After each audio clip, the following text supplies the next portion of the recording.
Assalamualaikum warahmatullahi wabarakatuh. Perkenalkan, nama saya Nika Ramadan dengan NIM 333240114, penelitian operasional 1. Di sini saya akan menyelesaikan sebuah studi case yang akan diselesaikan dengan menggunakan software Microsoft Excel dan POMQM. Di sini saya akan membacakan soalnya terlebih dahulu. UMKM Pisang Laris merupakan usaha mikro yang memproduksi berbagai varian keripik pisang di kota Serang. Saat ini, UMKM ini memiliki 5 varian produk yang cukup populer di pasaran, yaitu keripik pisang original, keripik pisang coklat, keripik pisang keju, keripik pisang balado, dan keripik pisang madu. Setiap varian memiliki tingkat keuntungan yang berbeda dan membutuhkan sumber daya yang terbatas, yaitu bahan baku pisang, tenaga kerja, dan kemasan. Keripik pisang original memperoleh keuntungan sebesar Rp400 per unitnya. Kemudian untuk keripik pisang coklat memperoleh keuntungan sebesar Rp600 per unit. Keripik pisang keju memperoleh keuntungan sebesar Rp550 per unit. Keripik pisang balado memperoleh keuntungan sebesar Rp500 per unit. Dan keripik pisang madu memperoleh keuntungan sebesar Rp650 per unit. Adapun untuk persediaan sumber daya yaitu dapat dilihat pada tabel 1 ini. Yang dimana untuk sumber dayanya itu ada pisang, tenaga kerja, dan juga kemasan. Bisa dilihat pada tabel persediaan sumber daya. Yang dimana untuk sumber daya di sini yaitu ada pisang, kemudian tenaga kerja, dan kemudian ada kemasan. Untuk maksimum persediaannya yaitu yang terjadi itu ada yang tersedia yaitu 100 untuk pisang, kemudian tenaga kerja yaitu maksimalnya itu 60, dan kemudian untuk kemasannya yaitu 80. Nah, di sini untuk memenuhi permintaan pasar terdapat syarat minimum yang harus diproduksi, yaitu setidaknya harus diproduksi 10 unit untuk varian coklat, dan kemudian setidaknya harus diproduksi 10 unit untuk varian madu. Di sini kita akan mencari pisang yang harus keripik pisang yang harus diproduksi dan keuntungan maksimum yang dapat diperoleh. Oke, lanjut langsung ke pembahasannya. Di sini kita yang pertama tuh harus memodelkan dalam bentuk model matematika. Di sini ada bentuk umum yang dimana untuk Z minimum itu ada 400xi ditambah dengan 600x2 ditambah 550x3 ditambah dengan 500x4 ditambah dengan 650x5, yang dimana untuk nilai ini sudah ada terdapat di tabel yang sudah tadi kita bacakan. Oke, selanjutnya di sini ada kendalanya, yang dimana di sini ada 6 kendala. Kendala pertama yaitu untuk si pisangnya, yang dimana model matematikanya yaitu 1x1 ditambah dengan 1,x2 ditambah dengan 1,1x3 ditambah dengan 1,3x3 ditambah dengan 1,5x4 kurang dari 8, yang dimana untuk mencari nilai maksimasi itu harus lebih kurang dari 8.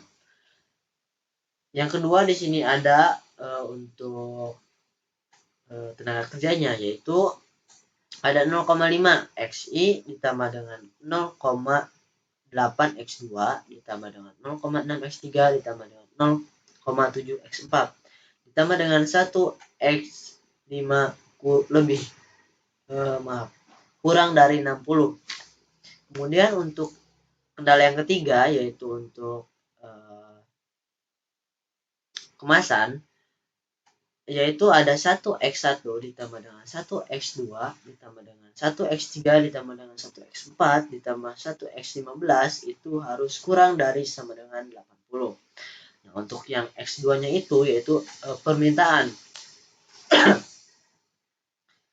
atau syarat, yang dimana untuk x2 nya itu harus lebih besar dari 10, dan kemudian untuk estimasinya itu harus lebih dari 10 juga. Nah, di sini ada variabel atau fungsi non negatif, yang dimana untuk x1, x2, x3, dan x4 dan x5 itu harus lebih dari 0. Nah, di sini setelah kita menuliskan dalam bentuk umum, kemudian kita ubah ke dalam bentuk baku.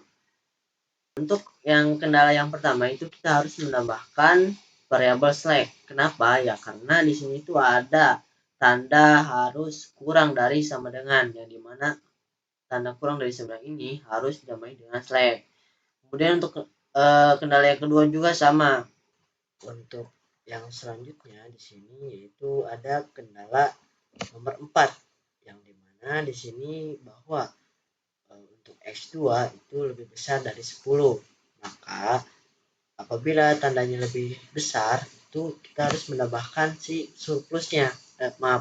Dikurangi dengan surplus, kemudian ditambahkan variabel artifisialnya. Begitupun juga sama yang kendala yang nomor 5. Dia itu harus dikurangkan dengan surplus, kemudian ditambahkan dengan artifisialnya. Kemudian untuk yang keenam, di sini juga sama, dia harus mengurangkan si surplus dan menambahkan artifisialnya. Oke, selanjutnya kita masuk ke dalam bentuk tabel simplex awal. Nah, di sini kita tinggal masukkan data saja yang sudah dimodelkan dalam bentuk umum. Yang dimana untuk S1-nya ini ada 1, kemudian 1,2, 1,1, X4-nya 1,3, X5-nya 1,5, S1-nya 1, S2-nya 0, S3-nya 0, S4-nya 0, kemudian A1-nya 0, A2-nya 0, dan A3-nya 0. Nah, di sini untuk CJ-nya sendiri itu untuk X1 di sini ada 400.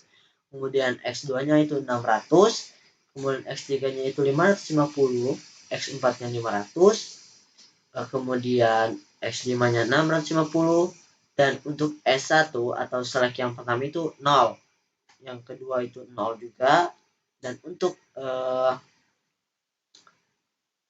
artifisial yang pertama itu min M, kemudian artifisial yang kedua itu sama min M, dan yang ketiga itu sama juga yaitu min M. Nah, setelah kita memasukkan data dari bentuk baku, selanjutnya kita masuk ke dalam tabel simplex awal. Nah, di sini kita harus menginput dulu data dari si bentuk baku ini ke dalam bentuk tabel. Ada CBI-nya di sini, kemudian ada CJ, kemudian ada BF. Nah, di sini ada urutannya. Setelah kita masukkan, kemudian kita bisa mencari kolom kunci, kemudian baris kunci, dan elemen kunci. Yang pertama kita harus menghitung si ZJ. Caranya yaitu dengan mengalihkan si X1 dengan CBI-nya, kemudian ditambahkan dengan baris yang kedua. Begitupun selanjutnya sampai ke si ini 0 dikali min M. Nah, di sini mendapatkan hasil min M. Begitupun sama sampai ke A3, artifisial 3. Setelah kita mendapatkan hasilnya, kemudian kita mengurangkan si ZJ dengan si CJ. Nah, di sini min M dikurangkan dengan 400. Diperoleh hasil yaitu min M min 400. Kemudian kita bisa menghitung yang selanjutnya yaitu menggunakan cara yang sama juga. Nah, setelah diperoleh, maka kita harus menentukan si kolom kuncinya. Untuk mencari kolom kunci, di sini kita itu harus mencari nilai negatif yang paling terbesar. Nah, di sini ada nilai negatif terbesar yaitu berada di X2, yaitu min 2M min 600. Setelah kita menemukan kolom kunci, selanjutnya kita ingin mencari si baris kunci. Caranya yaitu kita harus menjumlahkan dulu atau menghitung nilai si indeksnya. Caranya kita mengalihkan, caranya kita membagi si solusi, kolom solusi dibagi dengan si kolom kunci. dimana di sini untuk kolom solusinya yaitu berada di kolom V, dan untuk si kolom kuncinya itu ada di kolom E. Tinggal dibagi, kemudian kita bisa drag ke bawah. Nah, kemudian setelah kita mendapatkan hasilnya, di sini tuh untuk menentukan baris kunci itu harus nilai positif yang paling terkecil. Nah, di sini sudah ketemu yaitu 10. Kita bisa di highlight aja, di highlight. Selanjutnya kita masuk ke literasi 1. Di sini untuk BV-nya kan tadi untuk X2 nih. X2 itu kan berada di kolom A2. Nah, berarti kita diganti A2-nya jadi X2. Nah, kemudian setelah itu kita harus memasukkan rumus. Caranya itu kita data lama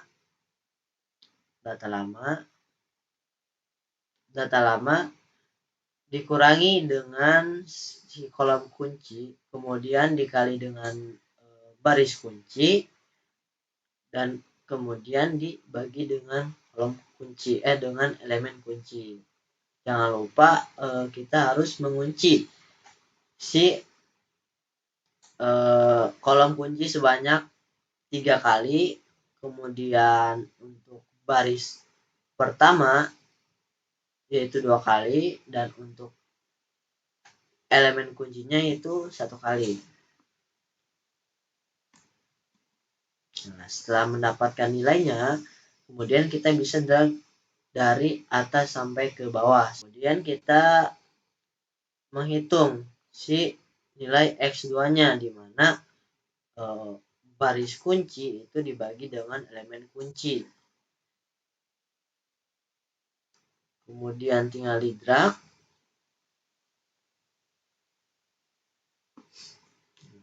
Dan hasilnya sudah ada. Oke, selanjutnya kita harus menghitung si nilai ZJ. Caranya sama seperti yang berada di tabel simpel awal.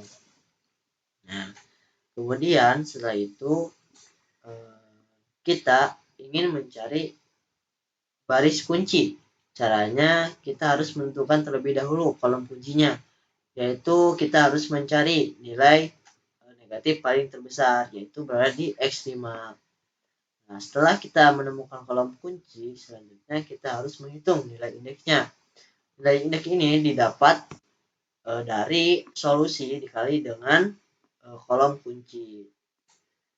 Setelah diperoleh, di sini kita harus mencari nilai positif terkecil, yaitu di sini nilainya 10. Nah, saya sudah di highlight ya.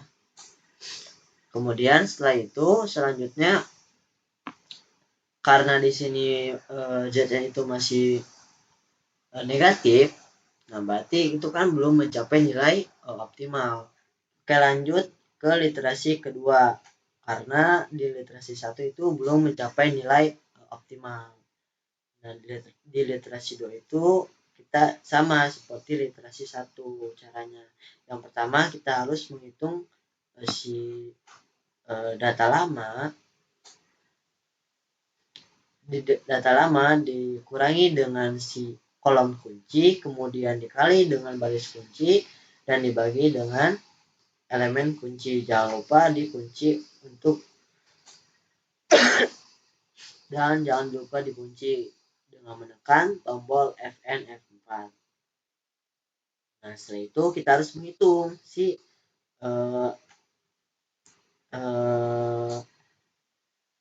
X5-nya. X5 ini kita kenapa X5? Karena kolom kuncinya berada di X5 untuk literasi 1. Makanya kita ganti untuk A3-nya karena sejajar dengan baris kunci. Gitu.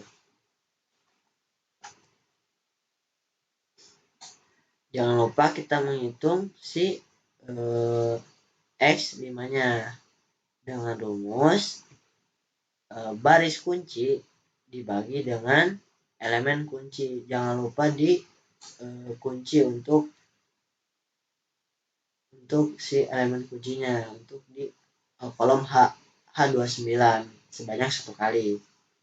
Nah, setelah dihitung, sama kita harus mencari nilai kita harus mencari kolom kunci dengan cara ya tadi harus mencari nilai negatif paling terbesar. Sebelumnya kita harus mencari dulu nilai si ZJ dengan cara mengalihkan X1 dengan si CB-nya dan seterusnya. Setelah dihitung, selanjutnya kita harus mengurangkan si nilai ZJ-nya dengan si CJ-nya. Setelah diperoleh atau setelah dihitung, maka kita menemukan nilai negatif terbesarnya, yaitu di X1 min M min 400.